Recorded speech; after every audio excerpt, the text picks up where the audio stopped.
hello to anyone who is seeing this. It is Holly and Gary from the Aberdeen Bridge. Some of you might recognise our faces, some of you might not. We just wanted to come on really because we're aware there's a lot of feelings going on around you going back to school, the year we've just had, it being something none of us have ever experienced, lots of uncertainty. And we just wanted to get a message out there for anyone that might be struggling at this time. So say hello, Gary Hibbins. Good morning. Whether it's morning, evening or afternoon. Good to see you, Holly. How are you? I'm good. How are you doing? Yeah, I'm all right. Yeah, I'm enjoying my new office back wall. It feels very professional. Yeah, it's a nice colour as well. Cheers. So we want to have a chat today about some of the things young people might be going through. What's the main thing you've picked up? What's one of the biggest ones you've noticed a few of the people you're working with or see saying to you about how they're feeling at the minute?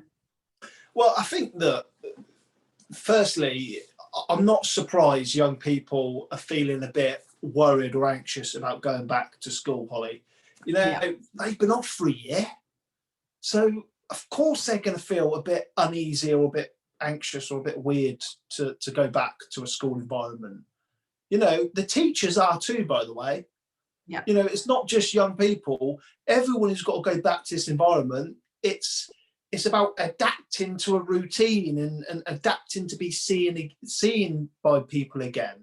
So I'm not surprised everyone feels that. If you're feeling that watching that, that's perfectly normal. So I wouldn't worry about that. Every single person that you're going to see next Monday is going to be feeling the same. Yeah. You know, granted, some people are really excited to go back and, you know, can't wait to see friends and to, you know, be in an established learning environment again. And we know that there's a lot of people who are not, who are quite anxious and a bit worried about going back. But that's okay. That's perfectly normal. I said in another video, even going back to school after the summer holidays, you know, that first day back and you're a little bit like, oh, you're just trying to sort of check out where you are in the sort of group and what's going on. And these kids have had a year off. So it's going to feel a bit magnified to start with, and they will feel a little bit anxious to start with. But if you're watching this, I promise you, after a few days, you'll slowly get back into a routine. You know, in life, we get faced with uncertainty, and we know uncertainty makes us feel a bit anxious and worried. But I promise you, after a few days, you'll slowly get used to the system and you'll slowly be at ease and the anxiety will slowly dissipate. It'll slowly go away. Okay. And, you know, there's no point worrying about things that we can't control. Definitely. We've all overcome so much already in this last year about changes, uncertainty, that this is just a natural part of life, right? As is anxiety and having feelings around going through things we're uncertain of and the unknown. Anxiety is an emotion that's a shared human experience that we all have. So I think that's a good top tip, Gary Hibbins. Well, I think that what happens and what we see at the Aberdeen Bridge is somebody might phone us up and say, I need to speak to one of your counsellors, I'm anxious. And what I would say to them then is, welcome, join the club, because we all feel anxious. Yeah. Anxiety is perfectly normal. It doesn't mean that there's something wrong with us. And the key thing is how we learn to manage it, how we learn to control it rather than it control us. And I guess with stuff like going back to school, it's easy to convince ourselves that we don't want to do it and we withdraw and isolate and don't do it, which in the long run makes us more anxious. If we want to combat and beat our anxieties or our fears, we have to push through it. We have to expose ourselves to it. So go and do what makes us feel worried or anxious, and with time, the anxiety will slowly go away. So that would be one big tip that I would give to young people. Definitely. There is also a level of anxiety that can be unhealthy, though. And what would be your best way to sort of, for a young person that's not sure if they've got the normal healthy amount of anxiety that sort of we all should be feeling and experiencing, or someone that's maybe anxious about the things they don't need to be and it's sort of taking over their life a little bit? Well, I would describe it, good question, by the way. I would describe it like this. We've all got this sort of inbuilt alarm system. And when I do something that makes me feel a bit anxious, a bit like doing this video with you, Holly, I noticed my heart was beating a bit quicker at the start.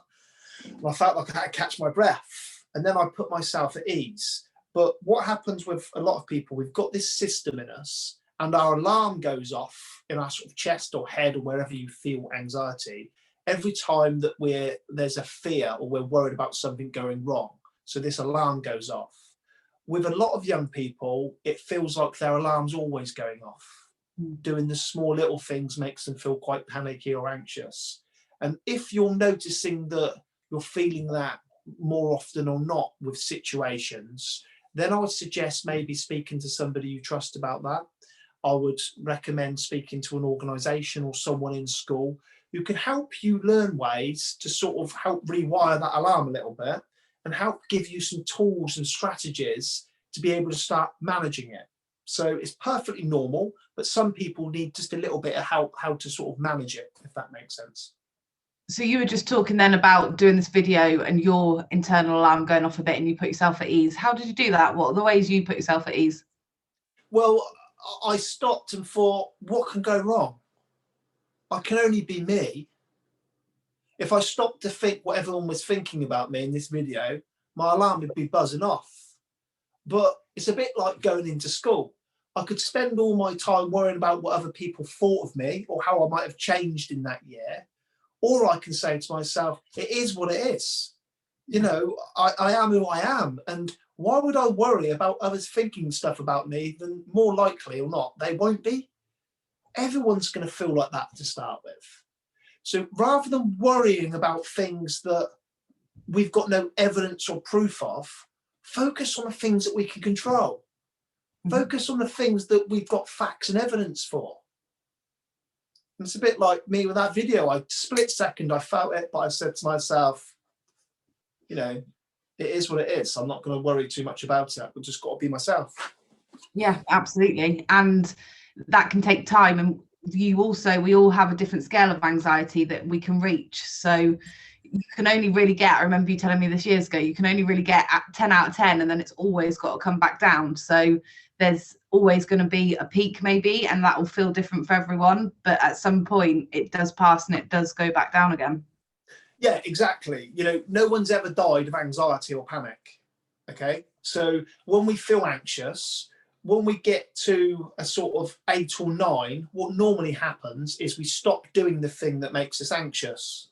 So say if I was going back to school on Monday and I noticed that morning, you know, my parents were getting breakfast ready and my bag was packed, I've just put my uniform on. And my anxiety started creeping up to an 8 or 9 with a lot of young people, by the way, because young people are so resilient.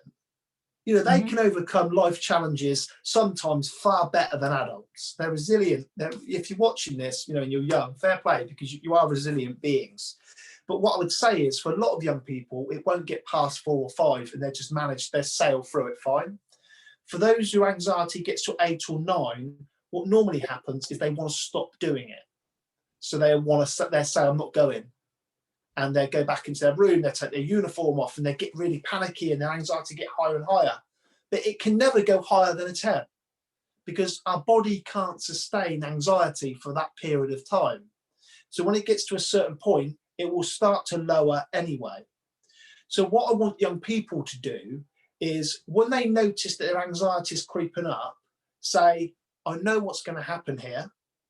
You know, it's going to get to its peak and it'll come down naturally with time anyway.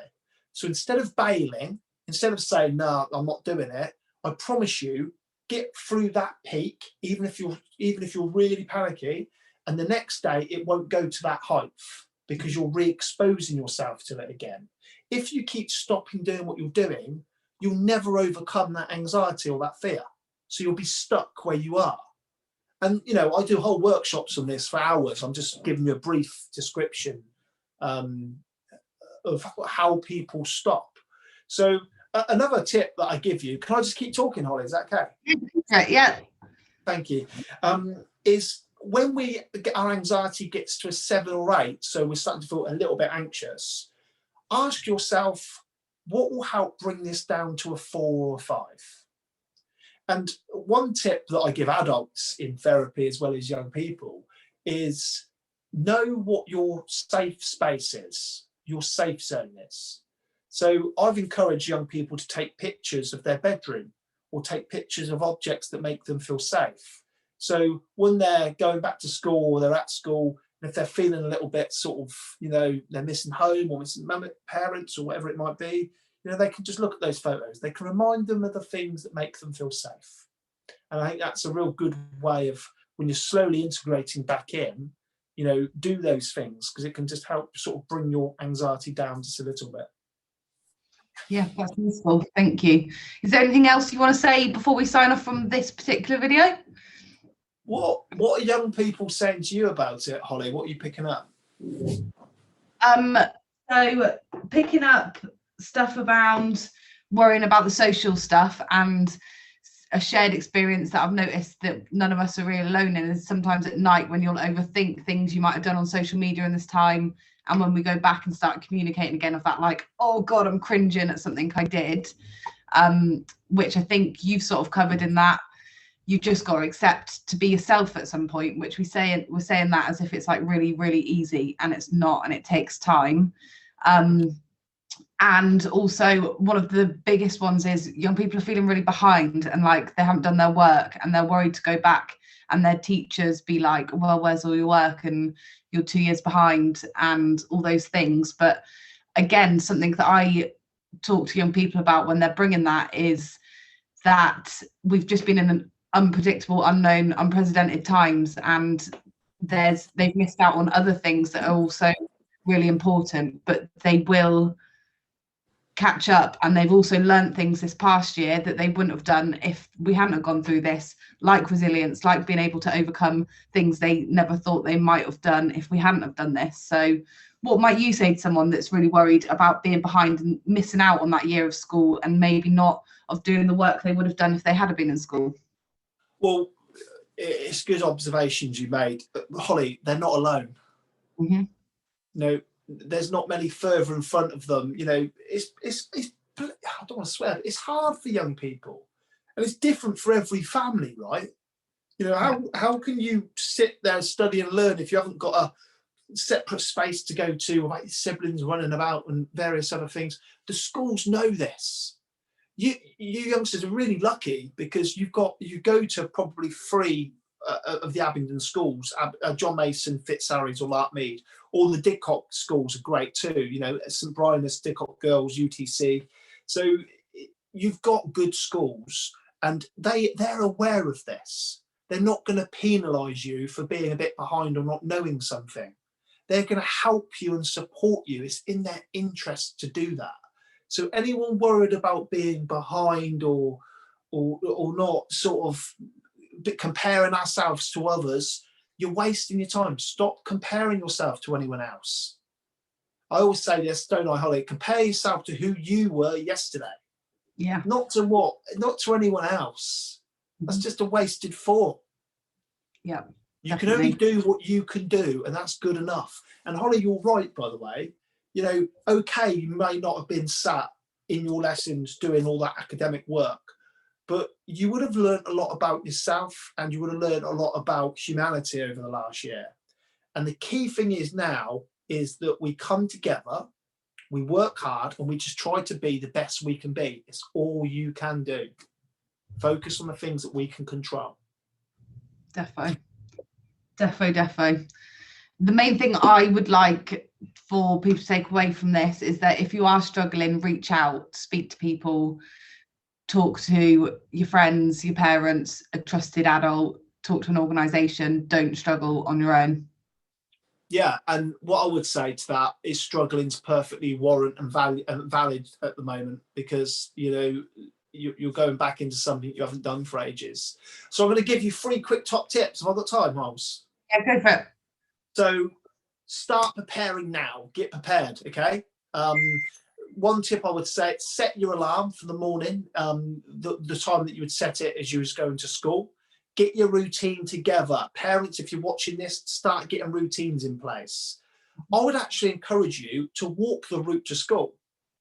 So for the next 3 days, get up, get yourself ready, walk the routine to school, familiarise yourself with the surroundings of outside. The third thing I would say to do is speak to someone you trust about it. You're not alone in thinking what you're thinking, whether it's positive and real excitement or a little bit of worry too. And then the last thing I would say to you is, with time, this will get easier. In 2 weeks' time, it won't even be in your head. So push through that panic peak. You know, are you going to reach your full potential in life? Is if every time that there's a challenge, you don't do it, you back away, you don't do it because you feel too scared? Or can you use this as a great opportunity to push through it and achieve what you want to go off and achieve? And I know it's easier said than done, but I promise you, believe in yourself. Really important that you believe in yourself. And we're going to be doing more workshops on self-belief and confidence in the future, Holly. So hopefully anyone watching this wants to do it, they can sign up. Yeah, amazing. See you later, Gary. Take care. See you later on today. Cheers, dude. See you later. Bye bye.